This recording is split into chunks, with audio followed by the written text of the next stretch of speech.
Dans les couloirs, c'est l'effervescence. Chacun veut être aux premières loges pour saluer François Hollande. Mais dans la salle, le calme est total. Carnet sur les genoux, les 70 élèves de première enchaînent les questions dans un jeu de ping-pong bien rodé. Bonjour Monsieur le Président, je m'appelle Lucie. Que fait-on après avoir été président de la République? Réponse du président. De rester dans la réflexion sur ce que peut être l'avenir.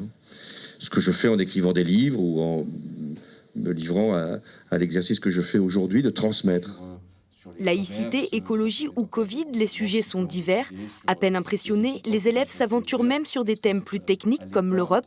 Face à eux, le président se livre sans détour. Mon dernier regret, c'est de ne pas avoir été encore président un mandat de plus, c'est tout ce que je peux dire. Quand on voit qu'il y a autant de risques pour la démocratie, autant de doutes sur un certain nombre de questions, on a forcément parlé de la laïcité, où les élections n'apparaissent plus comme le seul moyen de se faire entendre, il est très important que je puisse leur transmettre ce que j'ai fait, bien sûr, mais ce que je pense être le socle de notre République.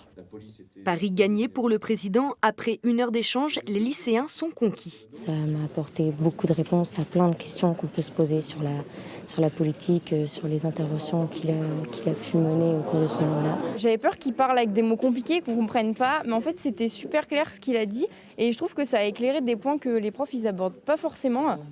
Parler de terrorisme ou de liberté d'expression avec un président, l'occasion rêvée pour le lycée de réfléchir sur un fait d'actualité qui a marqué les esprits. L'assassinat du professeur Samuel Paty, qui a amené à collectivement la communauté éducative réagir et se dire qu'il y avait peut-être encore un travail plus important en termes d'éducation et de transmission des valeurs que sont la laïcité ou les autres valeurs de la République. L'ancien président a d'ailleurs publié une seconde BD qui décrypte les rouages de l'État. Son objectif, raviver la flamme citoyenne de la jeunesse.